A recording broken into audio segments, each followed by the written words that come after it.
Baik, assalamualaikum warahmatullahi wabarakatuh. Waalaikumsalam warahmatullahi wabarakatuh.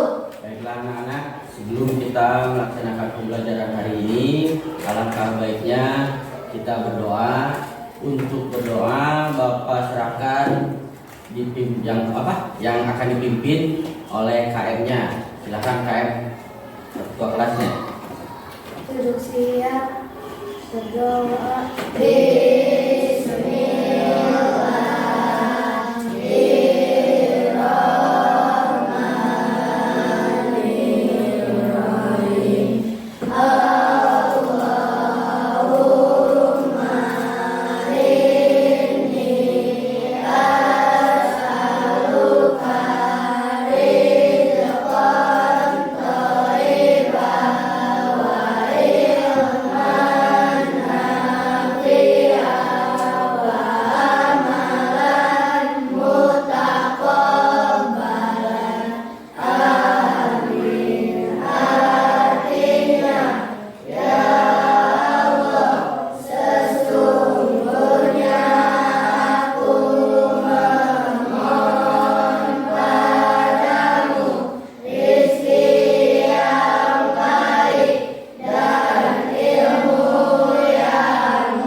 Baik, doa telah selesai. Sebelum kita masuk ke pembelajaran, Bapak akan menanyakan dulu kabar kalian hari ini. Siap? Siap. Oke. Kelas 5? Siap. Kelas 5? Siap. Kelas 5? Siap. Siswa kelas 5, apa kabarnya? Baik. Siapkah kalian untuk belajar? Siap. Semangat semuanya, dengar dengan seksama. Siswa kelas 5 semua hebat. Hebat. Bapak Guru bagaimana kabarnya? Baik. Siapkah dari kami semua?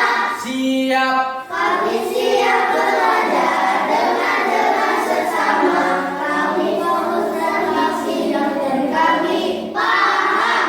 Oke. Berarti semua siap ya? Oke. Alhamdulillah ya. Bapak lihat di sini semuanya hadir.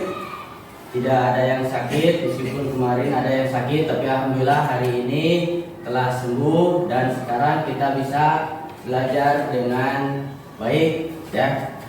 Oke, sebelum Bapak masuk ke pembelajaran, Bapak ingin kalian menyanyikan dulu lagu nasional, satu lagu nasional. Silakan kalian pilih lagu nasionalnya. Boleh dipimpin oleh siapa? Mau ada yang maju untuk memimpin lagunya? Silakan.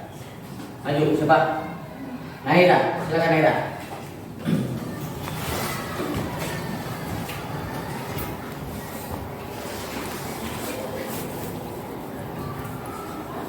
Marilah kita menyanyikan lagu wajib nasional dari Sabang sampai Merauke. 1, 2, 3. Dari Sabang sampai Merauke, berjajar pulau-pulau, sambung menyambung menjadi satu. Itulah Indonesia. Indonesia tanah airku, aku berjanji padamu menjunjung tanah airku Indonesia. Baik, terima kasih. Selanjutnya kita akan mempelajari tentang tema 2, yaitu udara bersih bagi kesehatan. Subtema 2, pentingnya udara bagi pernapasan. Di sini keuntungan atau apa? gambaran ya, gambaran tentang udara bersih bagi kesehatan atau manfaatnya untuk kalian untuk pembelajaran hari ini. Mungkin kalian akan mengetahui sistem pernapasan manusia dan apa yang mengakibatkan manusia bisa mendapatkan penyakit dari pernapasan tersebut atau penyakit-penyakit yang akan timbul dari pernapasan tersebut ya. Kemudian waktu kemarin atau pertemuan sebelumnya kita telah mempelajari tentang pernapasan makhluk-makhluk ya, makhluk atau hewan-hewan. Kemarin kita telah mempelajari tentang pernapasan ikan, pernapasan burung, katak dan sebagainya. Nah, hari ini kita akan masuk ke sistem pernapasan manusia ya. Sebelum masuk ke sistem pernapasan manusia, Bapak pengen tanya dulu sama kalian. Mungkin kalian semua bernapas ya, gak bakalan enggak. Jadi Bapak mau tanya, pernahkah kalian sakit flu? Pernah. Apa yang dirasakan atau sakitnya itu yang di mana? Di hidung, di kepala atau di mana? Di dada. Berarti kalau misalkan sakit flu biasanya suka ada dahak ya atau batuk juga ya, dibarengi dengan batuk. Jadi sakitnya di dada. Nah itu berarti pernapasan kalian itu sedang terganggu atau ada bakteri atau ada virus atau ada penyakit yang masuk ke sistem pernapasan kalian ya. Kemudian ini pengertian sistem pernapasan pada manusia ya. Sistem pernapasan adalah organ-organ yang melibatkan proses bertanggung jawab dalam sistem pernapasan adalah paru-paru. Kalian sudah tahu ya paru-paru itu seperti apa. Ini ada paru-paru sistem pernapasan. Ya, bentar.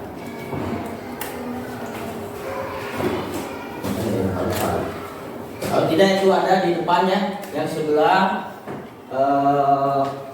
kanan. Ini yang disebut dengan paru-paru ya. Jadi yang mana paru-paru ini sebagai pembawa pertukaran gas saat proses pernapasan manusia. Selanjutnya, fungsi sistem pernapasan pada manusia terdiri dari mengambil oksigen dari atmosfer dalam sel tubuh, kemudian melepaskan karbon dioksida yang dihasilkan oleh sel-sel tubuh. Selanjutnya, merupakan jalur pengeluaran air atau panas,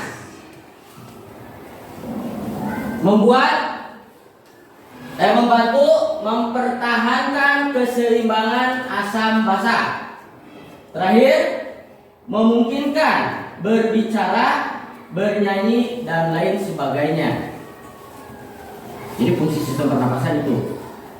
Next, alat pernapasan ya, dimana kemarin sudah kita pelajari dari pernapasan hewan hampir sama ya, cuman kalau yang hewan ada yang menggunakan insang dan ada yang menggunakan kulit. Jadi sini alat pernapasan untuk manusia yang pertama yaitu adalah hidung atau naso ya, merupakan saluran udara yang memiliki dua lubang yang dipisahkan oleh skar hidung. Fungsi hidung yaitu menyaring partikel, kemudian melembabkan dan menghangatkan udara yang masuk, kemudian mematikan kuman. Yang terakhir sebagai indera pencium. Dan di sini ada gambar tentang pernapasan manusia ya. Kemudian ini ada gambar hidung ya. 2. Faring atau rongga tekak. Fungsinya adalah daerah yang percabangan menuju rongga hidung, esofagus, dan trankea yang dilengkapi epiglotis yang dapat membuka dan menutup fungsi pairing. Jadi fungsi pairing yang pertama membersihkan udara, ya. Yang kedua melindungi tubuh dari infeksi partikel asing yang masuk. Next, yang ketiga laring. Laring adalah pangkal tenggorokan yang terdiri dari lempengan-lempengan tulang rawa. Fungsi laring adalah menghasilkan nada suara. Kemudian melindungi saluran pernapasan dari makanan atau epiglotis. Yang terakhir, mengarahkan makanan ke esofagus.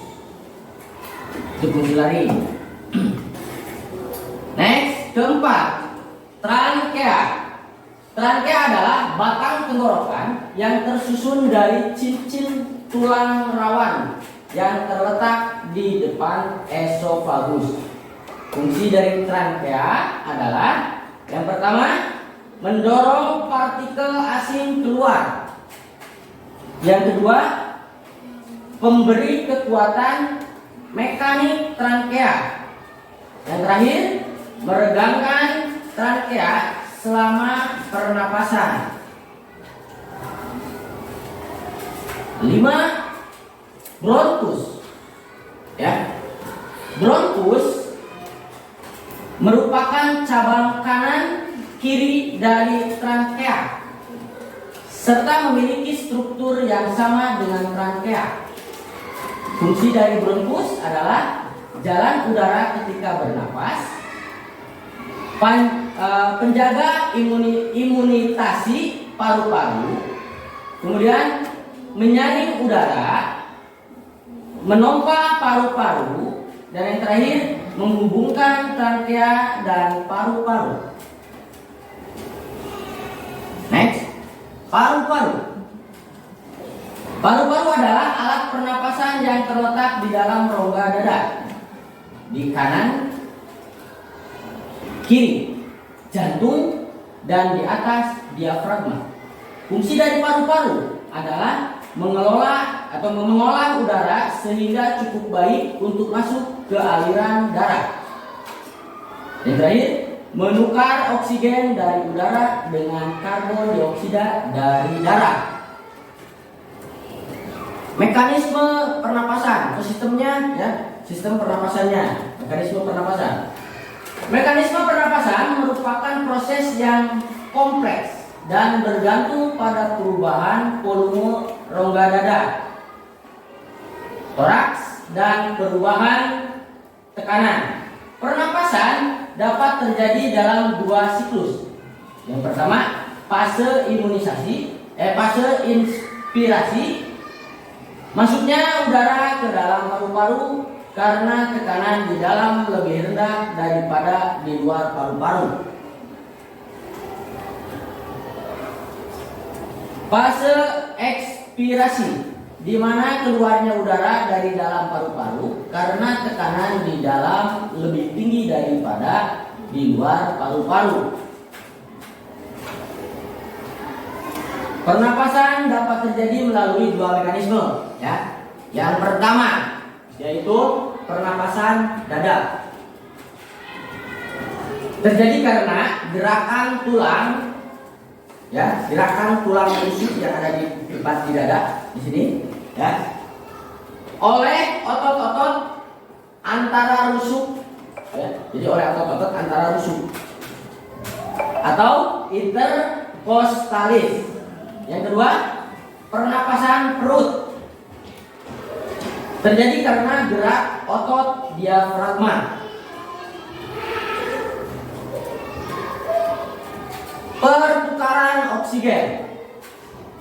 Oksigen masuk, oksigen berdifusi, diikat oleh hemoglobin menjadi oksihemoglobin, masuk ke dalam sel tubuh untuk digunakan dalam proses respiran. Pertukaran karbon dioksida. Respirasi pada mitokondriesel. Karbon dioksida berfungsi dibawa menuju alveolus. Karbon dioksida dilepaskan. Karbon dioksida kemudian dikeluarkan. Gangguan sistem pernapasan. Di dalam gangguan sistem pernapasan, di sini ada beberapa gangguan sistem pernapasan. Ya, yang pertama yaitu kanker paru-paru. Kanker paru-paru disebabkan karena kebiasaan buruk seperti merokok, menghirup asap kendaraan, kemudian minum minuman beralkohol atau minuman keras, ya, dan kebiasaan tidak sehat lainnya, maka akan mengakibatkan kanker paru-paru. Kemudian emfisema penyakit yang disebabkan karena alveolus, kehilangan elastisitasnya. Emfisema disebabkan karena kebiasaan merokok, polusi udara dan polusi asap rokok. Infeksi saluran pernapasan atau ISPA, ya. Infeksi saluran pernapasan atau ISPA seperti batuk dan pilek menjadi penyebab utama morbidiotos, dan morbidiotos penyakit menular di dunia. Kemudian ada yang selanjutnya yaitu adalah asma, ya. Asma penyakit kronis jangka panjang pada saluran pernapasan yang menimbulkan sesak napas, batuk hingga sulit bernapas, ya, atau ngap. Kalau orang Sunda mah bilang apa? Bengek, sebenarnya bengek. Selanjutnya ada paru-paru basah atau pneumonia. Penyakit ini disebabkan oleh virus, jamur, atau bakteri terhadap sistem pernapasan yang diawali dengan gejala demam, batuk, hingga sulit bernapas. Hampir sama dengan asma, ya. Kemudian serangan jantung. Ini banyak terjadi, ya. Banyak terjadi di bahkan serangan jantung itu termasuk penyakit yang paling berbahaya. Serangan jantung merupakan plek pada pembuluh darah akibat menghirup udara yang mengandung polutan berbahaya dan berpotensi menyebabkan penyakit jantung koroner, serangan jantung hingga stroke, ya. Next, selanjutnya di sini ada cerita pagi itu udara terasa dingin, ya. Di sebelah rumah Edo tertinggallah kakek Husen. Kakek Husen mengidap penyakit asma. Saat udara dingin, kakek Husen akan merasakan kesulitan bernapas atau ngap, ya. Kakek Husen biasanya akan segera menyemprotkan obat di dalam botol spray. Obat itu disemprotkan ke dalam tenggorokannya.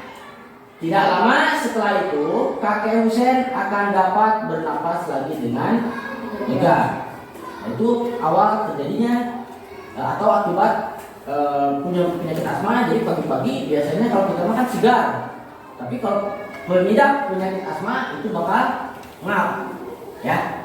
Dan biasanya Pengidap penyakit asma itu biasanya membawa botol spray kecil ya seperti ini. Dan kalau misalkan napasnya tidak lancar atau ngap atau penyakitnya sedang kambuh, itu biasanya disemprotkan ke dalam mulut ya. Next, asma. Sekarang kita akan belajar tentang asma. Asma merupakan penyakit penyumbatan saluran pernapasan yang disebabkan oleh alergi. Ya. Pencetus, alergi misalnya udara dingin, rambut, bulu, kotoran, debu atau tekanan psikologi. Nah, ini penyebabnya. Ya, penyebab dari asma tersebut akan kambuh yaitu yang pertama udara dingin, kemudian ada rambut, ya, karena alergi, kemudian ada bulu, kotoran, debu dan tekanan psikologis. Ya. Nah di sini di sebelahnya ada saluran pernapasan yang normal. Ini saluran pernapasan, ya. Ini yang normal dan itu yang saluran pernapasan pengidap atau yang mempunyai asma. Jadi posisinya seperti ini. Ini lubangnya gede, kalau ini mah sempit. Ya, itu adalah perbedaan dari saluran pernapasan pada seseorang yang mempunyai penyakit asma. Gejala awal asma. Gejala awalnya biasanya itu batuk, ya, terutama pada malam atau dini hari. Kalau malam itu biasanya suka batuk kalau yang punya penyakit asma. Kemudian napas berbunyi yang terdengar jika pasien menghembuskan napasnya. Kadang-kadang suaranya tidak ada, gitu kan? Dia asma. Karena apa? Karena tadi itu si saluran pernapasannya itu mengecil. Kemudian sesak napas. Kemudian rasa berat di dada. Dan yang terakhir dahak sulit keluar. Nah ini contoh dari obat spray yang sering digunakan. Seperti ini contohnya. Obat spray yang sering digunakan oleh pengidap penyakit asma. Dalam perkembangannya, pasien berpenyakit asma dapat mengalami gejala berat. Gejala berat adalah keadaan gawat darurat yang mengancam jiwa pengidap penyakit asma. Nah ini adalah gejala beratnya. Kalau tadi kan gejala biasa, awal gejala. Nah ini gejala beratnya. Gejala beratnya, seorang pengidap penyakit asma yang pertama, serangan batuk hebat. Ya, jadi batuknya itu turun-turun. Kemudian sesak napas yang hebat. Sesak napasnya juga sama. Ya, berat napasnya. Kemudian sulit tidur. Dan biasanya pengidap penyakit asma untuk posisi tidur yang nyaman itu adalah sambil duduk. Kalau kita mah yang normal kan tidur terlentang ya. Nggak boleh. Ini mah kalau penyakit asma mah biasanya nyamannya itu sambil duduk. Kalau duduk dia bisa tidur lelap. Itu. Kemudian cyanosis atau kulit kebiruan yang dimulai dari sekitaran mulut. Jadi hijau, biru. Gendut ya. Kemudian napas terengah-engah, tidak mau berlari. Ya, dari sekian kilometer itu terengah-engah. Kemudian kesadaran menurun. Tarik pingsan. Nah ini awal gejalanya, gejala berat ya. Tadi sudah diterangkan yang ini.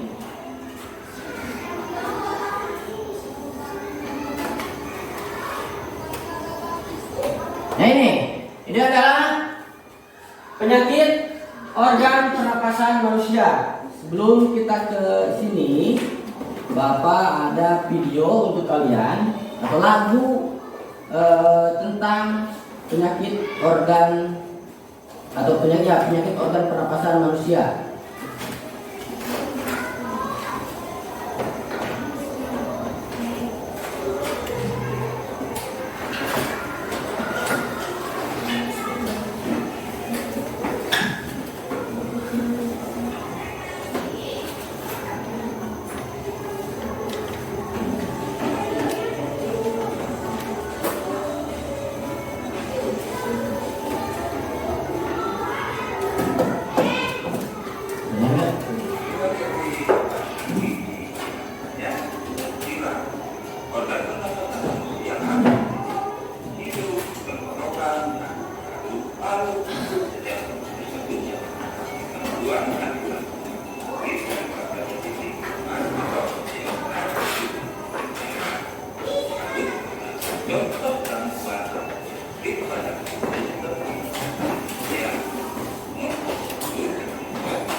Angka baru ini merupakan salah satu penyakit paling berbahaya. Jasa kanker pada paru-paru terus tumbuh tidak terkendali. Penyakit ini lama-kelamaan dapat menyerang seluruh tubuh. Salah satu pemicu kanker paru-paru adalah kebiasaan merokok.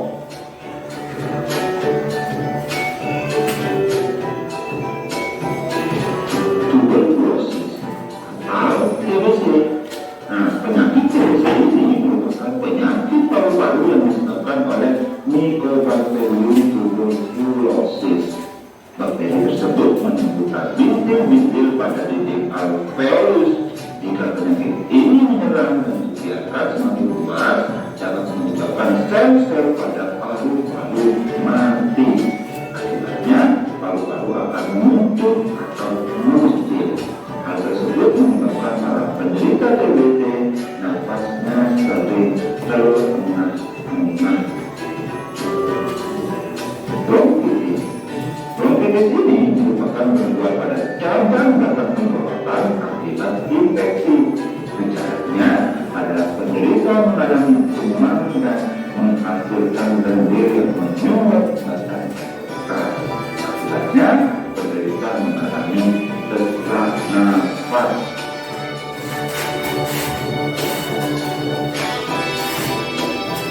Influenza atau flu. Flu merupakan penyakit yang disebabkan oleh virus influenza. Penyakit ini timbul dengan gejala bersin-bersin, demam, dan pilek. Nah, sudah paham kan adik-adik? Setelah berhati-hati, sekali-kali jangan lupa like, share, dan subscribe. Terima kasih. Wassalamualaikum warahmatullahi wabarakatuh. Apa?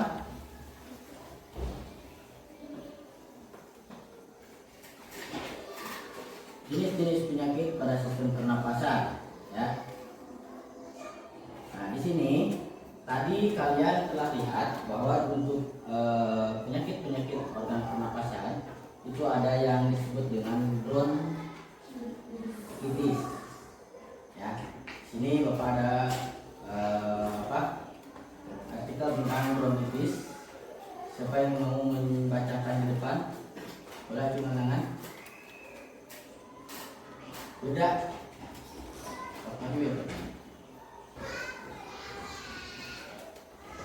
Yang lain perhatian ya. Silakan. Bahaya kabut asap bisa disebabkan bronkitis.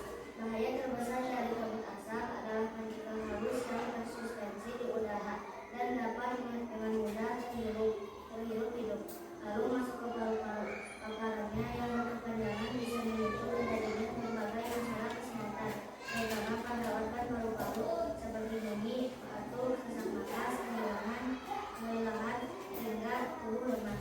Jika dibiarkan paparan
kabut asap bisa bisa menyebabkan bronkitis ya. Tadi di video telah kita lihat bahwa bronkitis itu adalah penyebabnya yaitu adalah infeksi virus ya. Dan gejala yang diakibatkannya yaitu batuk, sesak napas, sakit tenggorokan ya. Kemudian cara untuk mengobatinya yaitu minum obat antibiotik atau kalau misalkan berat itu bisa ke rumah sakit. Dan di sini ada penyakit organ pernapasan manusia. Yang pertama yaitu adalah tonsilitis. Penyebab dari penyakit ini yaitu yang pertama bakteri atau virus. Kemudian gejala yang ditimbulkan adalah sakit tenggorokan, sulit menelan, dan demam. Jadi kalau misalkan kalian mengalami gejala sakit tenggorokan, kemudian sulit menelan dan demam, berarti kalian itu terkena tonsilitis. Ya. Cara untuk mengobatinya adalah membeli obat antibiotik. Ya.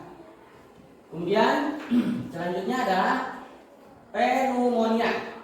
Penyebab dari penyakit ini yang pertama itu adalah bakteri pneumonia. Kemudian awal gejala untuk gejala penyakit ini adalah sakit bernapas, kemudian batuk disertai nyeri atau rasa nyeri ya. Dan kemudian cara untuk mengobatinya adalah meminum obat antibiotik, analgesik, dan istirahat. Ada lagi, ini penyakit umum ya. Penyakit kita kalau misalkan sedang pancaroba, itu adalah influenza atau flu. Penyakit umum kita ya. Kalau misalkan sedang musim dingin banyak yang terkena penyakit flu. Penyebab dari penyakit ini adalah virus influenza. Ya.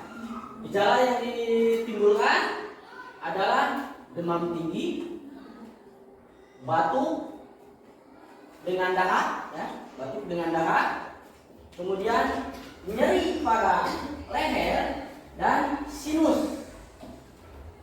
Ya. Kemudian cara untuk mengobati penyakit influenza ini, ya, yang pertama banyak minum atau istirahat dulu ya, istirahat. Kemudian banyak minum air putih, jangan air teh ya. Banyak minum air putih dan minum obat untuk influenza. Jangan obat sakit kepala ya, tapi obat influenza. Selanjutnya. Beres. Oke, sekarang ini sudah dibagi menjadi 3 kelompok ya. Di sini Bapak ada lembar kerja untuk kalian ya. Dan nanti satu kelompok 1 lembar kerja.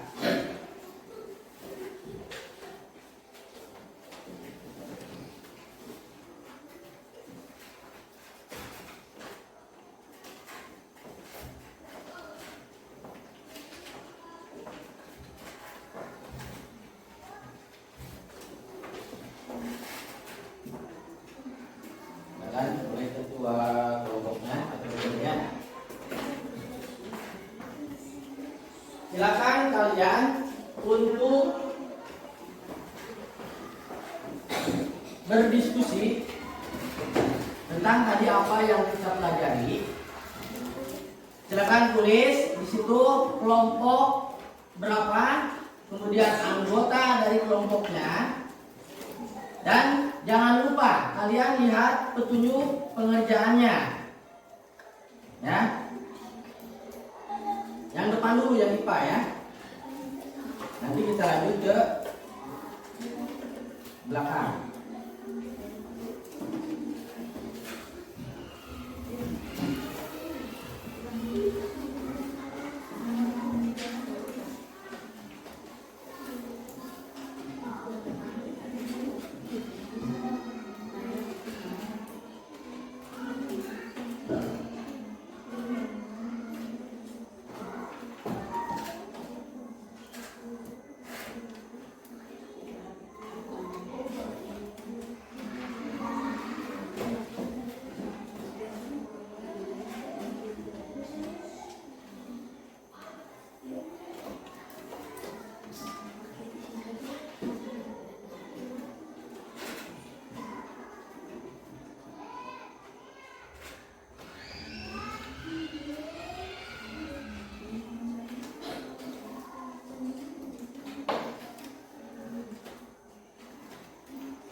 untuk kelompok ini silakan kalian tulis fungsi dari organ-organ pernapasan yang ada di lembar kerja tersebut. Ya. Kemudian yang kelompok kedua silakan kalian lihat gambar yang ada di lembar kerjanya, ya, dan kalian nanti tunjuk, ya, tunjuk mana yang disebut dengan bronkius dan yang lainnya, ya. Kalau yang ketiga silakan sesuai dengan arahan yang ada di buku atau yang ada di lembar kerjanya.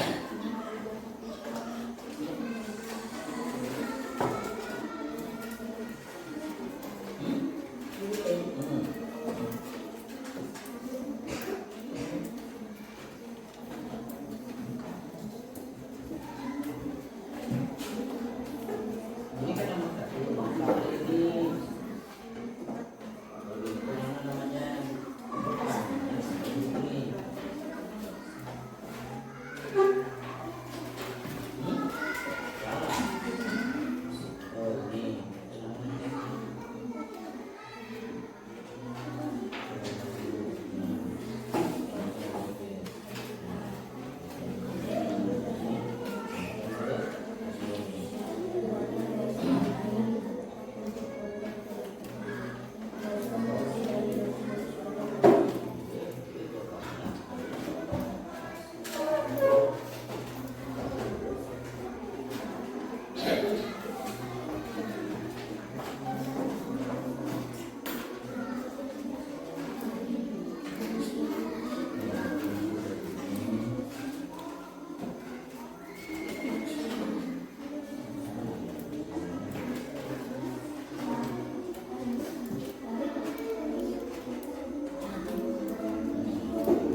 hasil kerja dari kelompok kalian masing-masing.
Kelompok 3 sudah?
Ya, silakan presentasi untuk apa?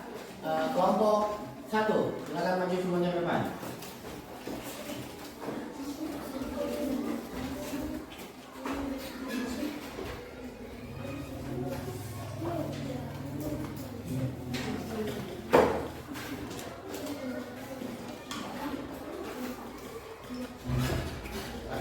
Dua kelompoknya sebenarnya kenalkan dulu dan anggotanya siapa saja. Perkenalkan, nama saya Nini. Saya sebagai leader dan anggotanya.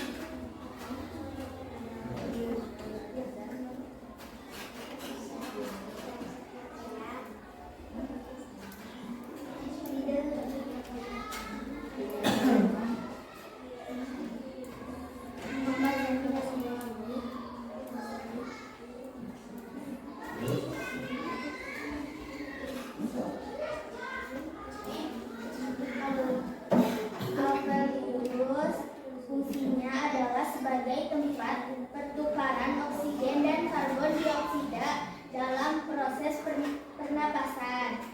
Bronchiolus adalah untuk mencegah masuknya debu, kuman, atau zat asing lain agar tidak sampai masuk ke paru-paru. Diafragma akan bergerak ke bawah dan menciptakan rongga untuk menarik udara. Rongga hidung, gerbang utama masuknya udara ke dalam tubuh manusia. Laring, untuk memproduksi suara. Trakea, untuk mengalirkan udara dari dan menuju paru-paru. Nah. Sudah. Oke, stop dulu untuk kelompok 1. Selanjutnya untuk kelompok 2. Silakan maju ke depan.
Oke, siap lagi.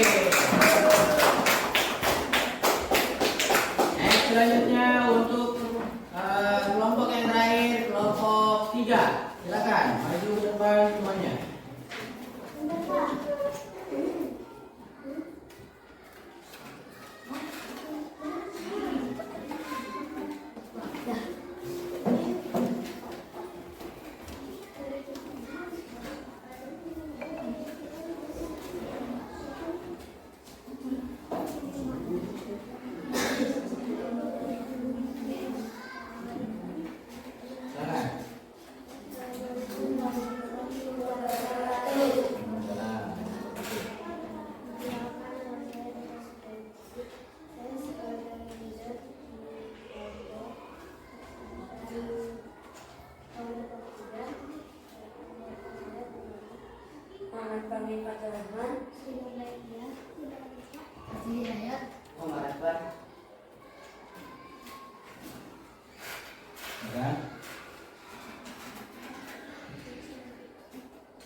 Adalah sebagai tempat pertukaran oksigen dan karbon dioksida dalam proses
yang dalam agama otot yang terletak di antara rongga dalam dada dan perut. Sudah.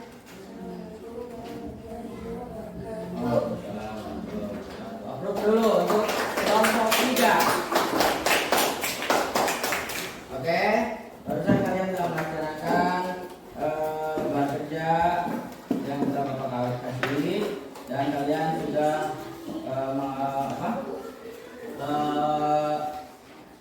memberikan presentasi untuk tugas kalian yang tadi setelah kalian kelompokan ya. Kemudian di sini untuk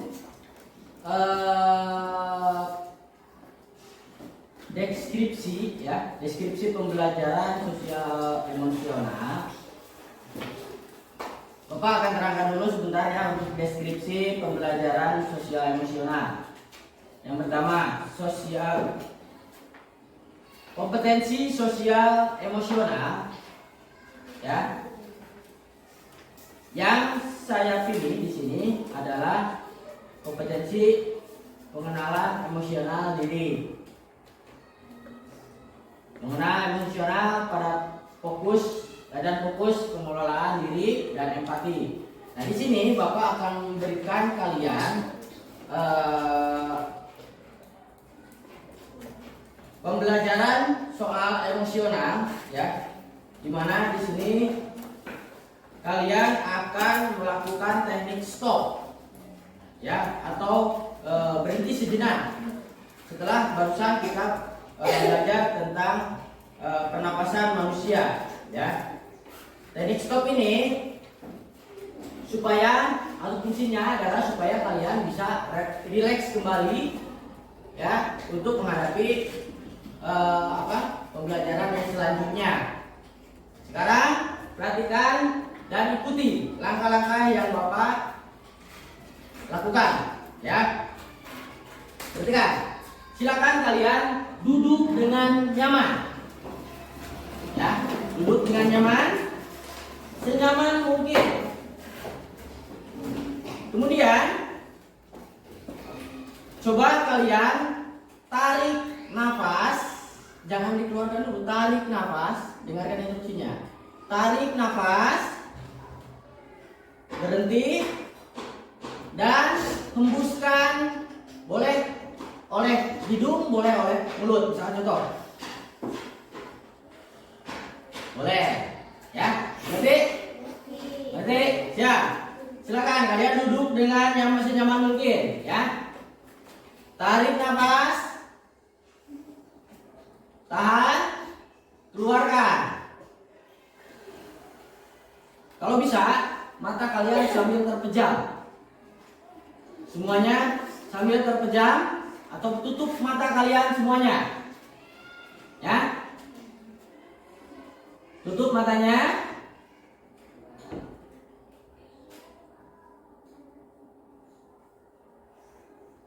Tarik nafas. Tahan. Buang. Tarik nafas. Tahan. Buang. Tarik nafas.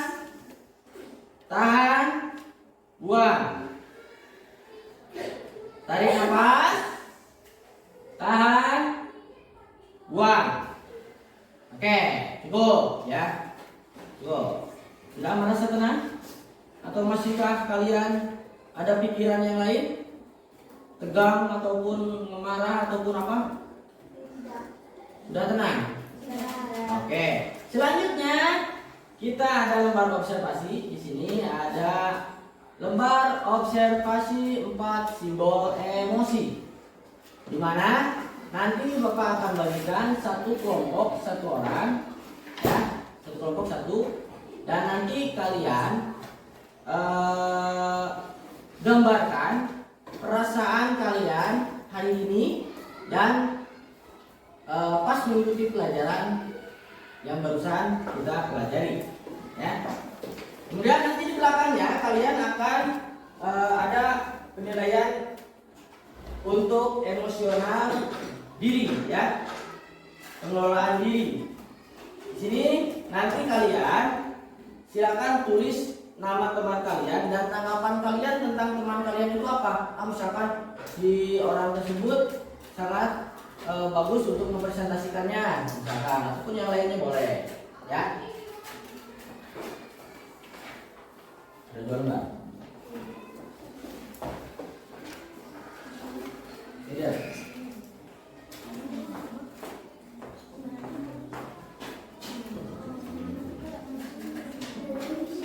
Silakan kerjakan.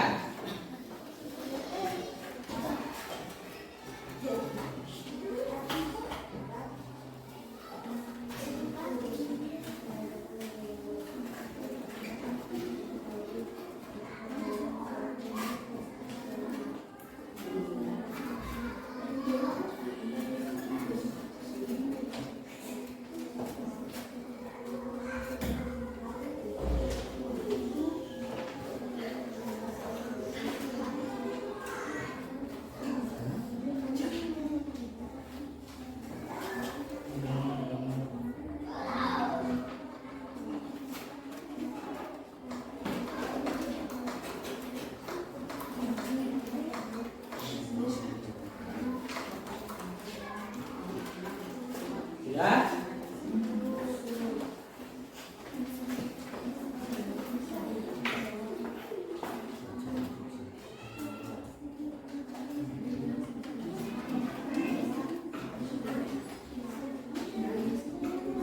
Kalau sudah lembaran yang keduanya silakan kalian tulis.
Tiga sudah?